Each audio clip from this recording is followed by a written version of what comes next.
The position is for a secretary. Then the agency shouldn't have given you my name. My typing and shorthand isn't good enough. Assistant then, with some minor secretarial duties. I sent her all the details. She chose you. Really? You're a teacher. Games mistress, yes. Teachers are good at organising. Mrs. Owen is expecting a lot of guests. Whereabouts in the country? The Devon coast. Soldier Island. The coast. Audrey's been telling me about it from her magazines. Haven't you, Audrey? Some Hollywood film star was supposed to have bought it, but no. It's Mr. and Mrs. Owen. You've met them? No, everything by letter. An island. By the sea? Islands are generally by the sea. The box, if you please, Audrey. I don't... Maybe I'm not suited. You are who she wants. And it's very well paid. There's a permanent position on offer, if you fit the bill. Yes, but... For immediate expenses.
And this is for a play in the West End. And will I be credited in the programme?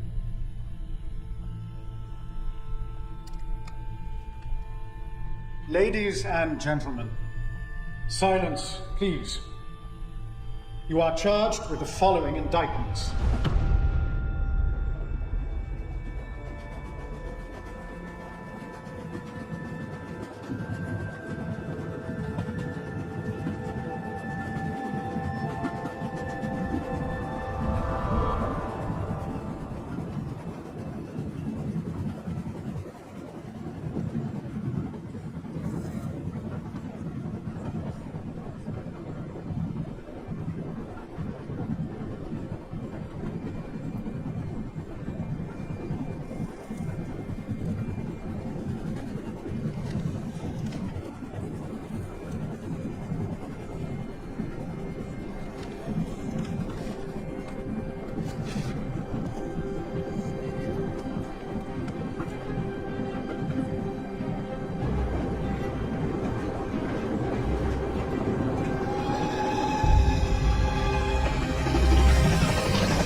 Oh, well, here are the others. I'm Miss Claythorne, Mrs. Owen's secretary. Are you Mr. Narracott? Ain't no one else holding the sign. We're already 2 over.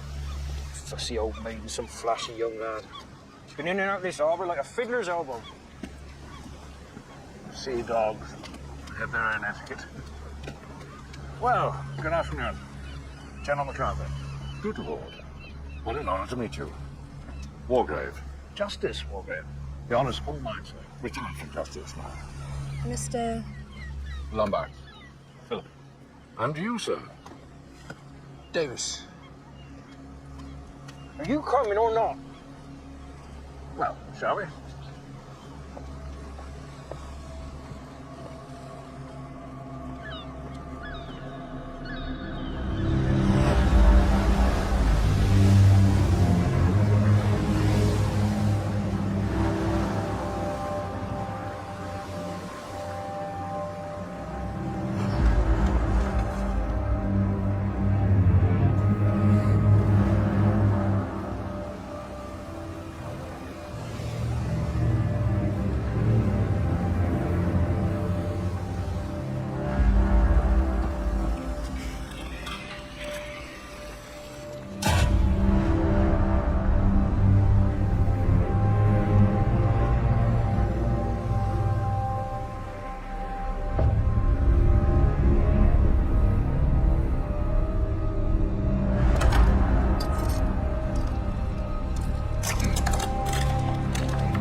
Wait, just up here.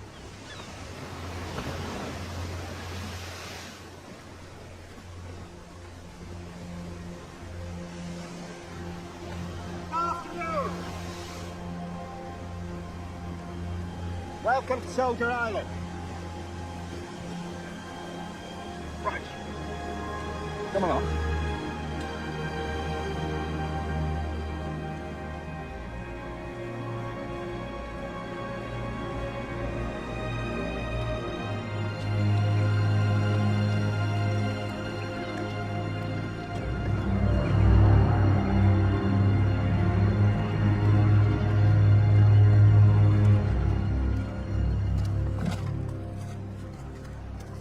So is that a problem? Well, that's as far as my field take me, sir. God's sake.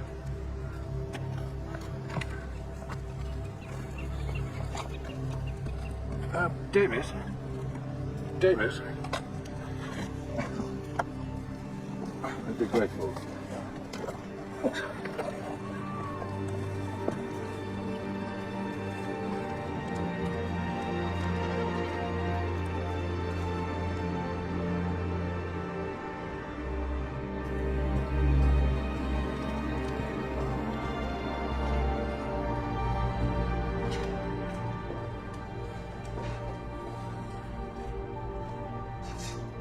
Well, Rogers, our hosts. When can we expect to meet them? We should be a full house by tonight, sir. Afternoon. Tony Marston. Well, I look forward to meeting you all at dinner. Stiff G&T in man. Sir, Did Mrs. Owen leave any instructions for me? I'm the secretary. only to ensure that you were comfortable and had everything you wished for, Miss Claythorne. Now, if the gentlemen would follow me, Mrs. Rogers will escort the lady. No, thank you, Davis.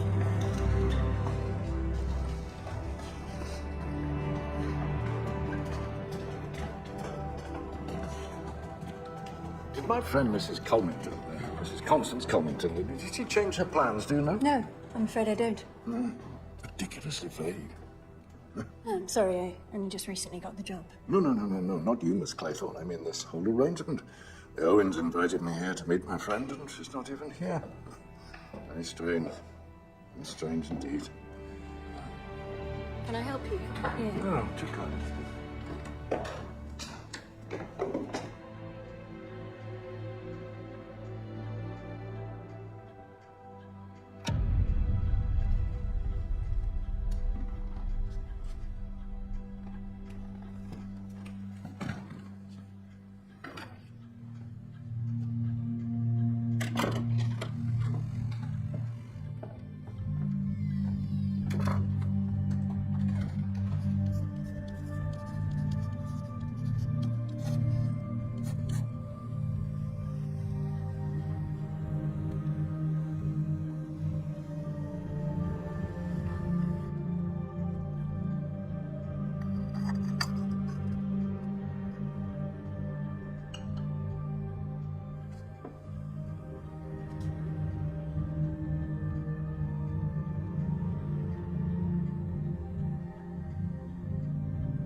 Leave me alone.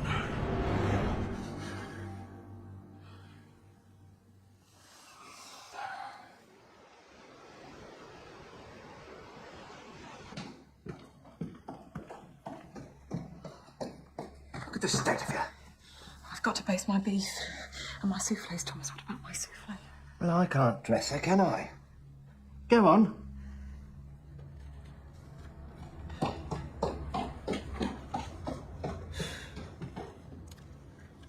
Was it a childhood affliction? Your eyes? No, madam. Came on all suddenly. A shock, maybe. Sudden change. Beg your pardon, madam, I don't know. You must know. Beg your pardon, madam, I don't. I always think it's rather a weakness to be so affected by something in one's circumstances.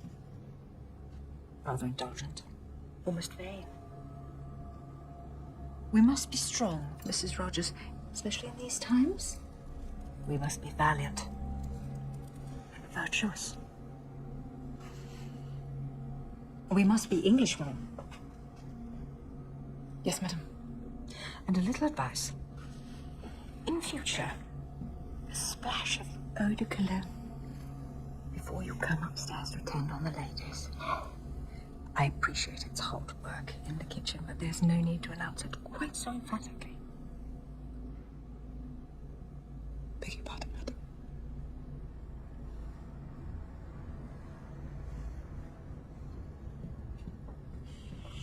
Tinned goods. Chips. War. Tinned goods. Judge Walgrave, I'm terribly sorry for the clumsy introduction. I'm a terrible traveller. Completely lose my bearings. Are we on time? Very just. Sir. You're ready sooner than we'd anticipated. What's up there? Just roof space, sir. Sir, I've been advised that the footing isn't particularly sturdy up there. Best avoided, lest you make an unexpected entrance into one of the bedrooms, sir. By way of the ceiling. May I show you to the drawing room, sir? Perhaps an aperitif whilst you await the other guests. Ah, Mr. Davis. You look like a man who could use a drink. Oh, very congenial. Perhaps a small snifter? Mr. Rogers, lead the way.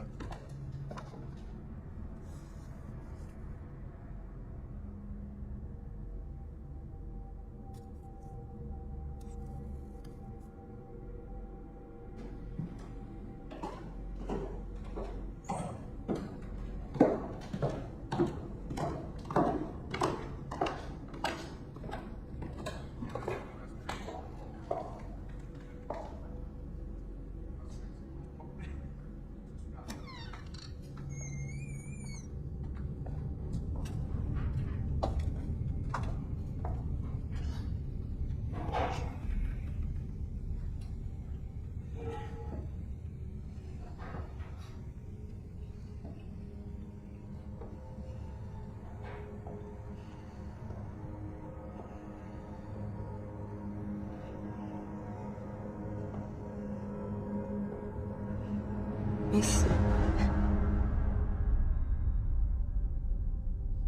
Is there something you're looking for, miss? Because this is the below stairs, miss. For staff. Well, I am staff. Miss, we had very strict instructions that you were to be treated as a guest. Guests don't come below stairs. It rather sounds as though you're asking me to leave. How many more are you expecting with the Owens? We shall know when they arrive. And how will you cope? Just the two of you? Rogers and myself is competent. More than. So, if you please.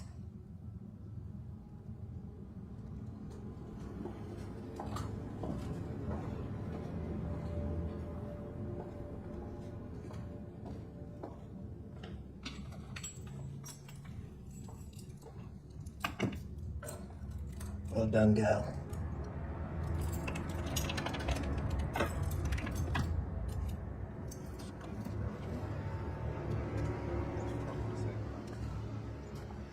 What an idyllic evening. The sky. How can one not believe in a creator? Davis. Emily Brent. Edward Armstrong.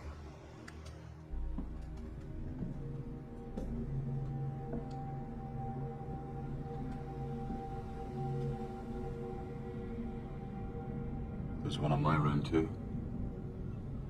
I imagine there's one in every room. Well, Soldier Island, it makes sense. It's amusing. I have a strong suspicion our hosts are inclined to whimsy. I cannot comment on our hosts. Good little secretary. Excuse me. We've got off on the wrong foot, haven't we? But you do have very pretty legs. It would have been remiss not to admire them. Mr. Lombard, you seem to be under the impression that I am a particular kind of woman. And I assure you that I am not. I do not like to be looked at. I get instincts about people. I have an instinct about you. I think you're pretending. A drink, Mr. Marston? Pink gin. Pink as a virgin's blush. Didn't catch your name. Philip Lombard. Irish. You must know the Corker ones. Great chums of mine. Endlessly simpatico. Anyone who's anyone knows them.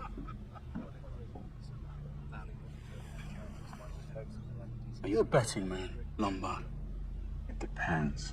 At some point this evening, one of those crumbling old rogues will start talking about the war. And then they'll ask us both if we aren't damn sorry to have missed the last one and how we should be gung-ho to do our duty in the next. Not that there's going to be a next one. There's always a next one. So how about it? A bet? odds are too short.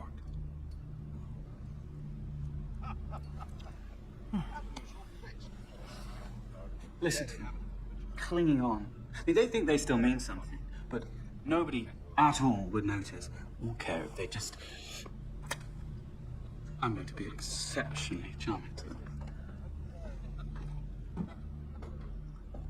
No, all right, Miss Claythorne. If it'll make you happy, I'm sorry for staring. Mr. Lombard, I doubt you're ever sorry for anything. Smart girl.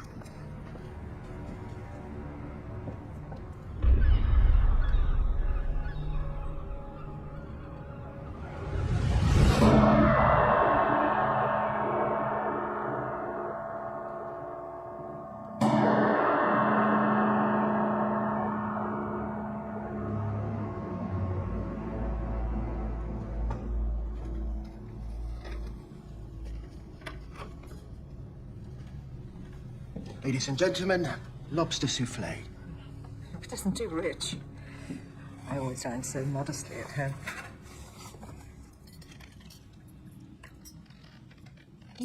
I won't. Thank you. Thank you. We've met before, you know. Oh, forgive me, my memory is not what it was. Perhaps you gave evidence before me.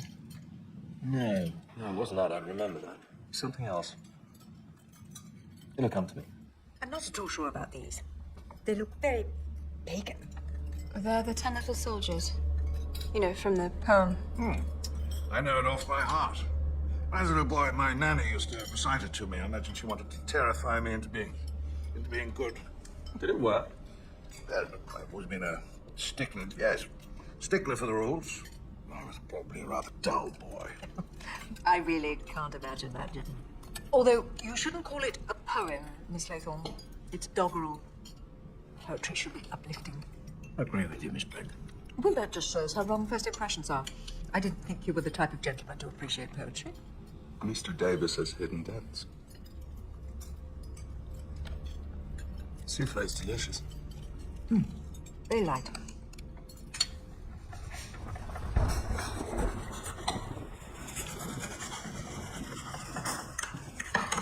Over 40 years in criminal law, I've come face to face with the most depraved examples of mankind and felt no fear. But I quail in terror, Miss Claythorne, at the thought of young ladies brandishing hockey sticks. They're not so bad, Judge. A little overexcited and noisy sometimes. Oh, the prerogative of youth. And I'm sure you set them a very fine example. Well, sometimes you dread what filth they're going to serve. But this is actually very decent. The Owens are always generous. Friends of yours, Mr. Davis? Business acquaintances. I'm in tinned goods. The firm started off supplying troops with stew. Tinned goods is what helped us win the war. Well, I suppose an army marches on its stomach. Here we go. God, I remember that stew. RAMC, I presume, Dr. Armstrong.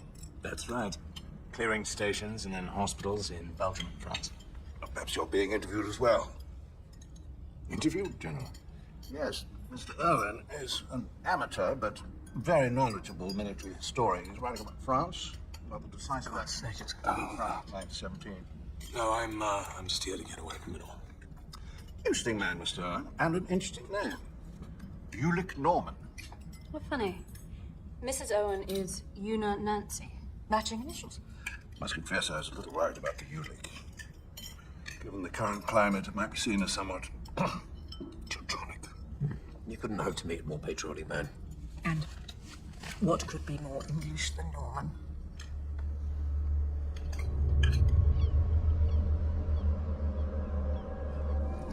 Oh, it's magical. Mrs. Rogers has the gift. Well, she might look like the undead, but she can definitely cook. When might we expect the Owens? Have they not telephoned? There's no telephone on the island, madam. Mr. Narracott brings messages along with the post and kitchen supplies every morning, and I imagine tomorrow he will either bring a telegram from the Owens or they will accompany him. Rogers, give that Narcot chap a couple of bob, ask him to watch my car. It's parked up by the harbour. It's a Jensen. Of course, sir. I shall pass on your compliments to Mrs. Rogers. Look here, Davis. The Owens, are they fun-loving types? Fun-loving? Yeah, because there's something a tad off here. Now, I had a letter inviting me to a house party. Pretty young things. You know, champagne, music. And apart from Lombard, who looks like he could cut off a bit lively, the rest of you don't really look like fun-loving house party types. No offense. Your girl, the Jensen. You saw her. Isn't she a beauty?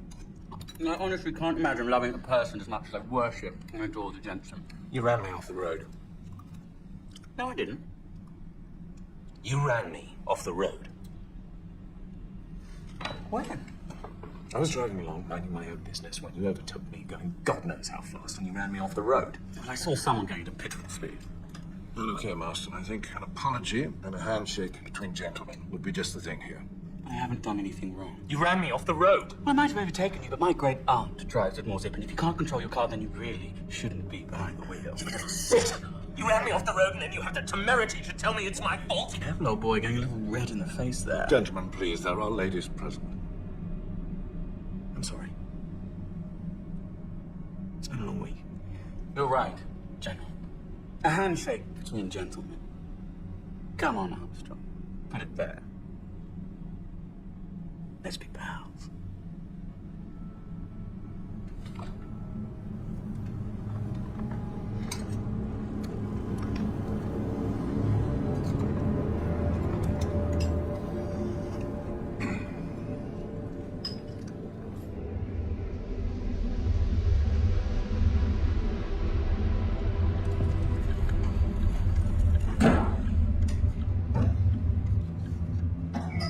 Nearly there. Good work, Ed. Rogers, amount of cigarettes. Sir.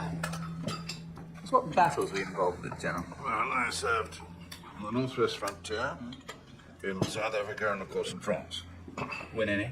I loathe this convention, leaving men to their cigars and their stories. Convention, Miss Claythorne, is what keeps us together in the face of impending chaos. Is it time? You start serving.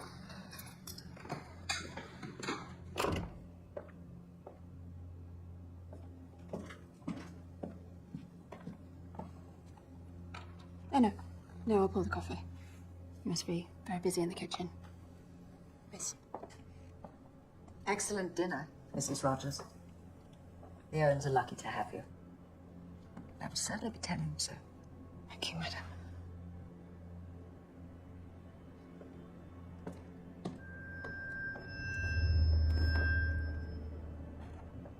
Whereabouts is your school? I doubt you've heard of it. It's not particularly well known. Not particularly good either. Why do you say that? Otherwise you would not be needing employment in the summer months. Their fees are not high enough, nor is their pay.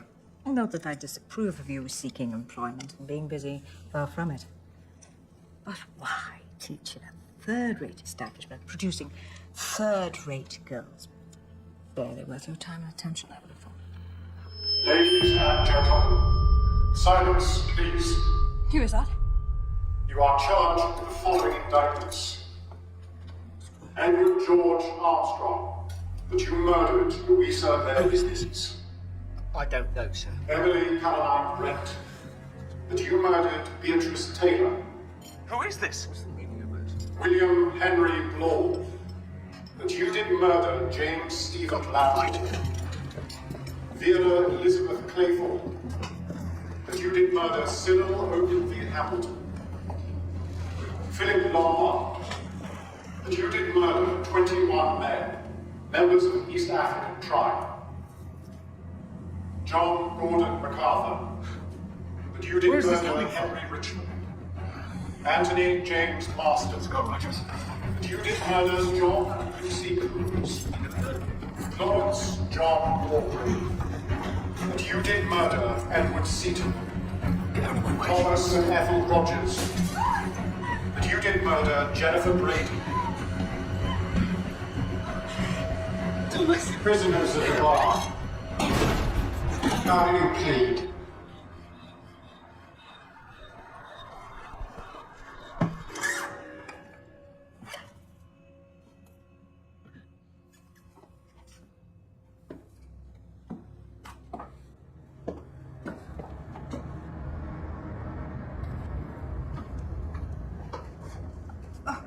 Mrs. Rogers. She just took a turn. I'll go fetch my bag. She'll be all right. I'll be the judge of that. A record. It's called Swan Song. What are they playing? Huh? What the hell are they playing? You tell the devil! So gone, Marston. He doesn't know them. He's not Davis.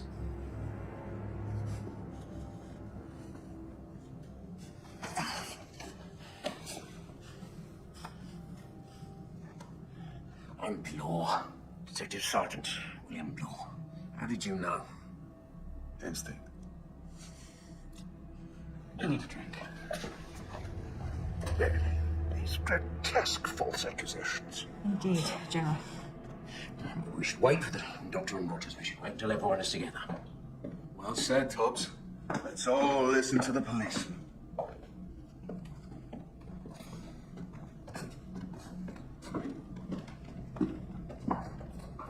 Miss Claythorne.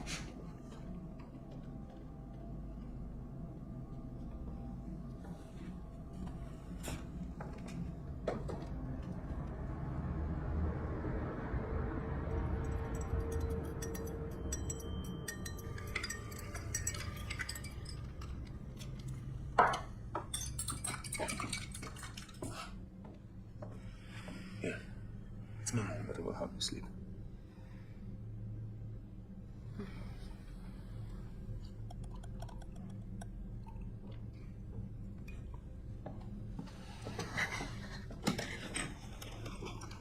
I suspect, Rogers, that there are questions about our hosts that only you can answer.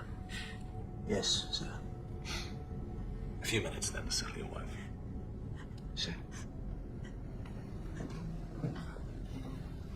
I told you. Pull yourself together. Stop flapping a trap, you dozy bitch. Rogers is coming.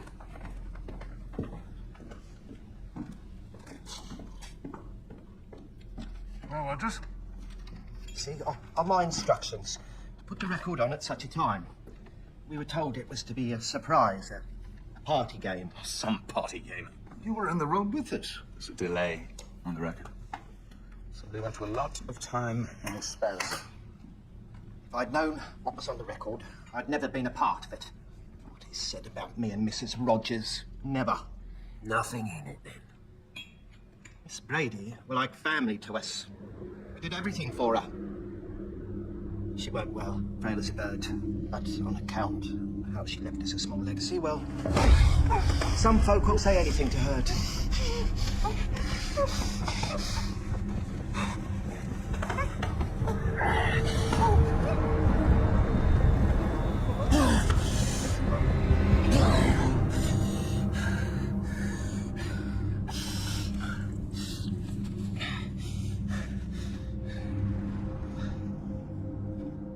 There's a lot of jealousy amongst domestic service, I'm afraid to say. Below stairs is very often a nest of vipers. Thank you, Rogers. We'll ring if we require anything further.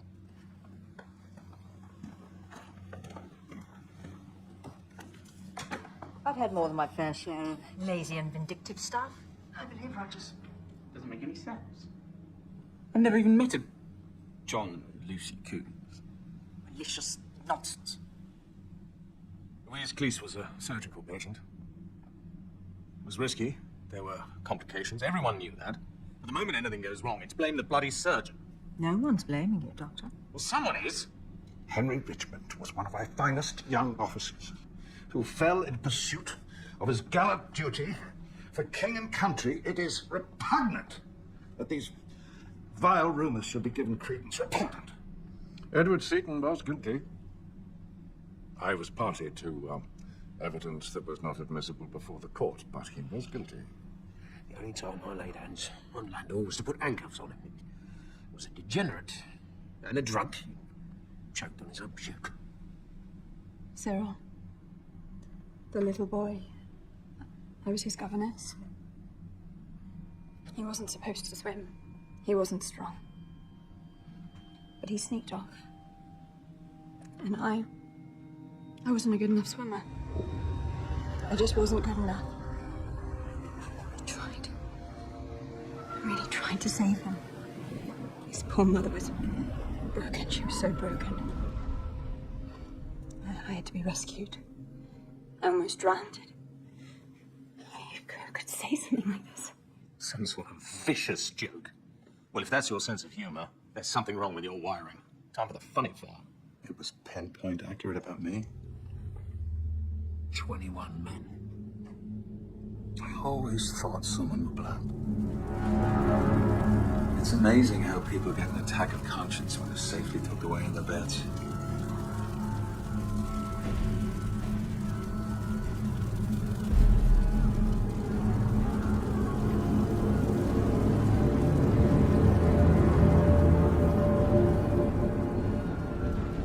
Terrible man.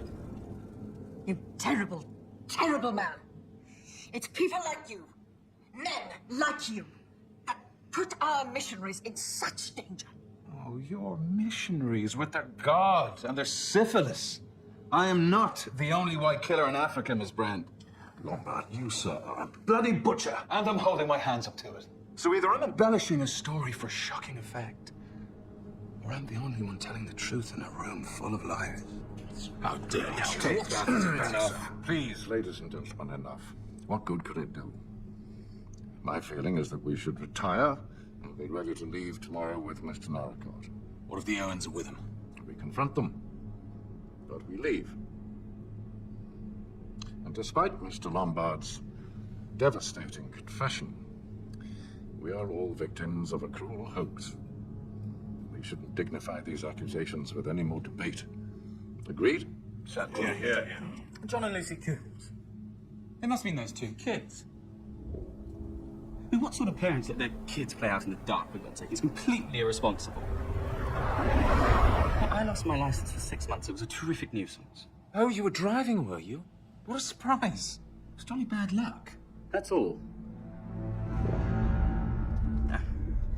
I didn't stand a chance.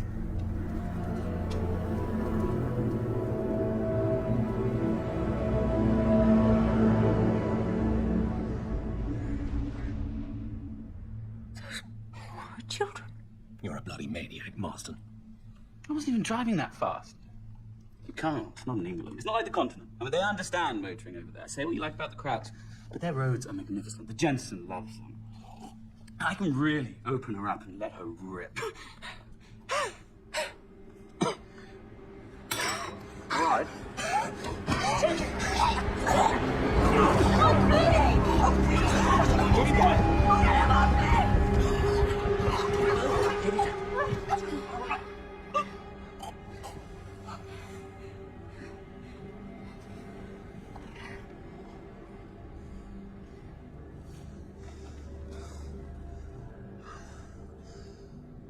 He's dead. Heavenly Father, watch over this soul and protect us in our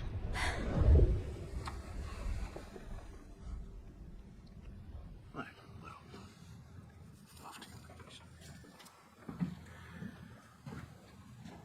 Absolutely.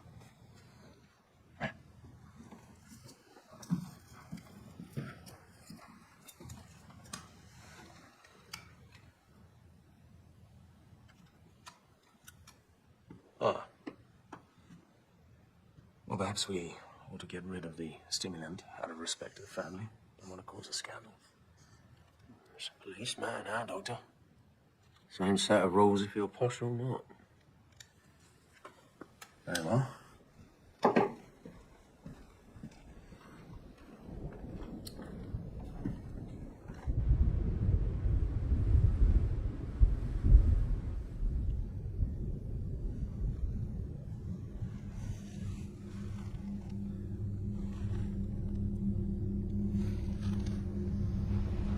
We damned us. We damned.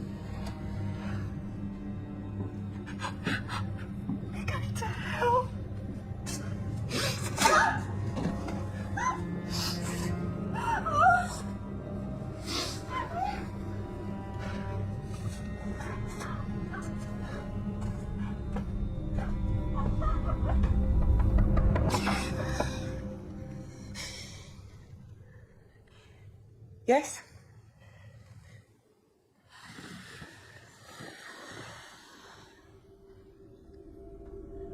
Who is it?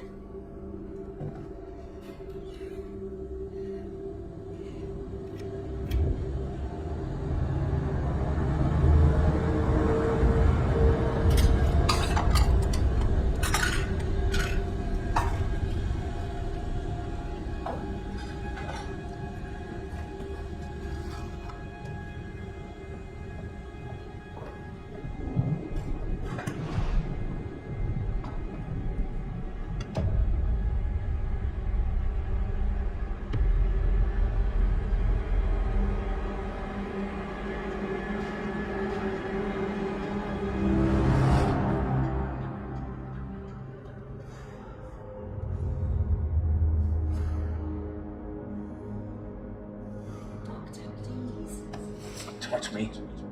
I know what I'm doing.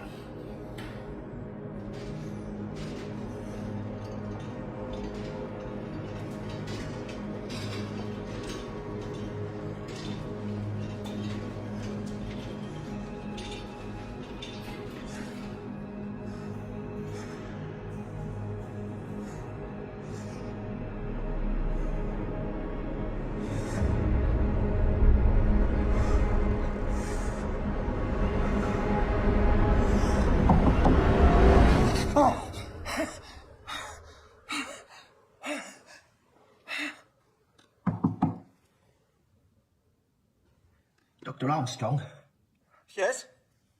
What is it? can you come, please?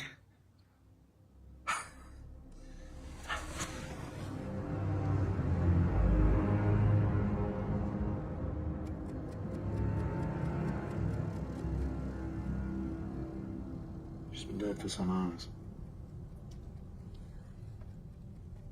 I'll inform the others not to expect too much in the way of breakfast, given the circumstances. No, sir. Full breakfast will be provided. Good man. Best not to dwell. Keep busy.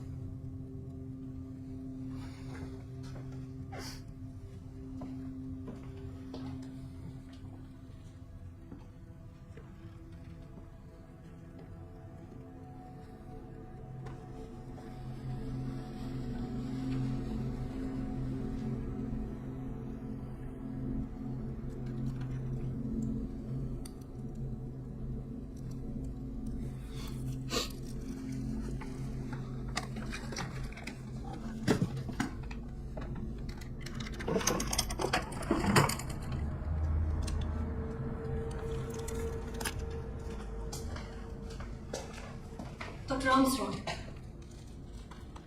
I heard you get up. Has Mrs. Rogers got worse? Somewhat. She's dead. Dead? I had no sleep. It's quite peaceful. Nothing to be alarmed about. Oh, wait. Wait, I came down here to wait for you and I saw this. Please.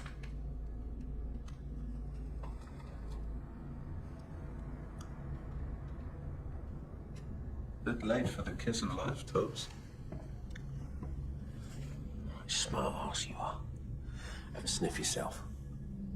There were 10 of them. From the nursery rhyme, the poem, yes? Yes. Count them for me, please, Dr. Armstrong. There are 8, aren't there? 8 figures for the 8 people here. Tell me I'm right. Please tell me I'm right. I'm sure there's a perfectly rational explanation for this. Elements. Helps me, Bernard. Cyanide. I trust you're not going to unravel on this, Miss Claythorne. Hysterical women are so boring.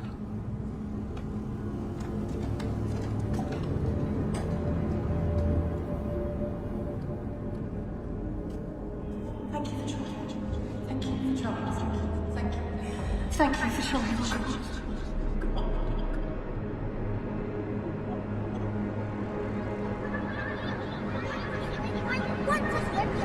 Cyril, darling, you know you can't. You're not strong enough. I am. Cyril, behave yourself. Listen to Miss Claythorne, dearest. No!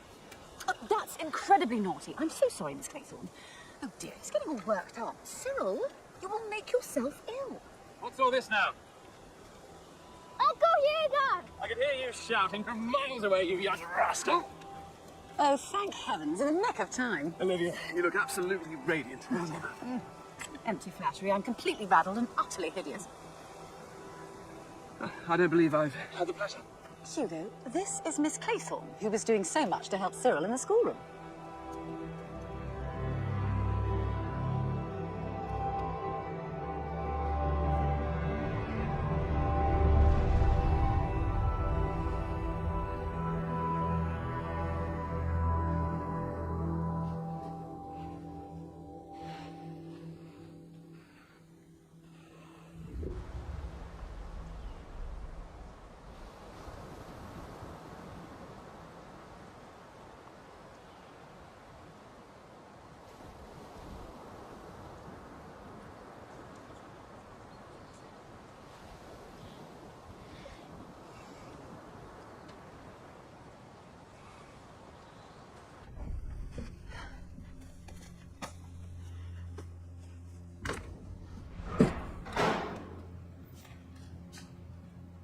Have you been for a paddle? General. What are you, Lombard? Mercenary? Gun for hire?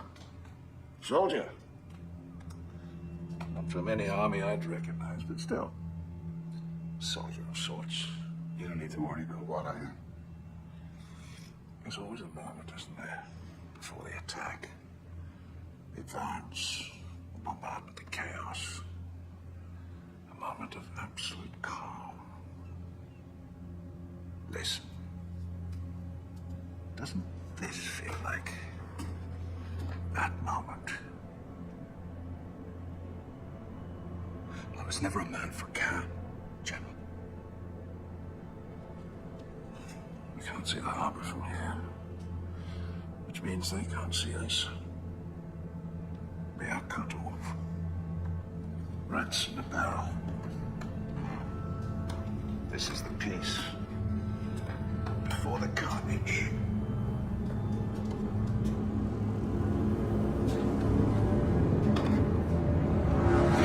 Do not just die for no reason. They die because something was done to them by someone. There's a Fenian sat over there with a bloody gun. No one's coming for us. This is the end. Don't you dare touch my possessions. What have you got to hide? The whole morning, clearing up dust. You've got some bright brass neck. We are all being hunted. There's someone else on this island. I'm gonna find him. I'm gonna make him number 22.